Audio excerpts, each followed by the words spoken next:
La loi de cause à effet. Avant d'écouter cette vidéo, je vous invite à écouter la vidéo introductive de cette playlist.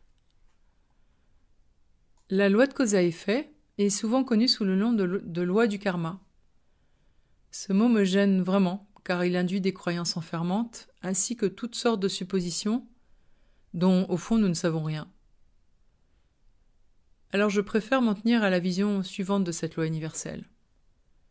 Chaque action dans cette vie porte une conséquence.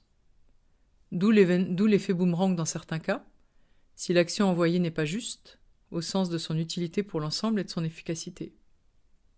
On pourrait ainsi voir l'univers comme un ensemble parfaitement huilé et orchestré, qui fonctionne autour d'un système mathémagique, loin de toute notion de Dieu punisseur, que je ne cautionne aucunement, car elle serait absolument contraire à l'amour inconditionnel qui est sous-jacent à toute la création. Si Dieu, la source, l'univers, appelez-le comme vous voulez, est tout amour, alors pourquoi nous punir de nos erreurs et pourquoi nous juger d'ailleurs ? En revanche, nos actions produisent des conséquences dont nous ne pouvons nous extraire. L'observation et la compréhension de ces conséquences nous permet de nous réajuster, de nous réaligner, de prendre nos responsabilités pour avancer sur notre chemin. De mon point de vue, c'est une loi qui parle de bon sens. Et le bon sens qui est l'intelligence de la Terre, c'est beaucoup perdu dans le monde occidental moderne. Si nous étions plus attentifs aux conséquences de nos actes, au plan individuel et collectif, la Terre n'en serait pas là où elle est aujourd'hui.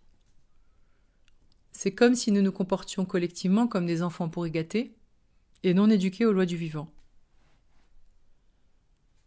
Ainsi, par exemple, en épuisant nos terres cultivables, nous scions la branche sur laquelle nous sommes assis. À l'inverse, en modifiant des habitudes délétères pour la planète, nous participons à un nouvel élan collectif à même de renverser cette tendance. J'entends souvent dire, par exemple, de la part de personnes qui consomment de la viande d'animaux maltraités, « Oui, mais de toute façon, ça ne sert à rien.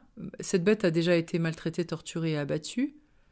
Je ne changerai rien à la vie de cet animal. » Certes, mais en continuant à en consommer individuellement, nous soutenons cette manière de traiter les bêtes et non sans conséquence, même si elles ne sont pas immédiatement visibles.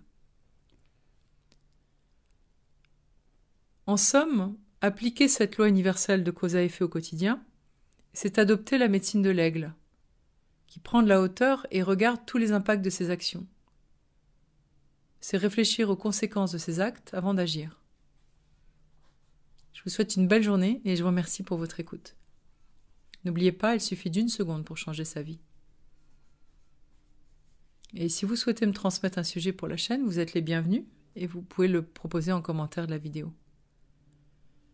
Ces podcasts sont écrits et comptés par moi, Céline Flambard, thérapeute psychocorporelle et spirituelle. Je pratique des soins énergétiques chinois, des soins chamaniques et surtout des soins intuitifs. Et je transmets mes connaissances en santé holistique à travers des ateliers, des conférences, des rencontres et des partages.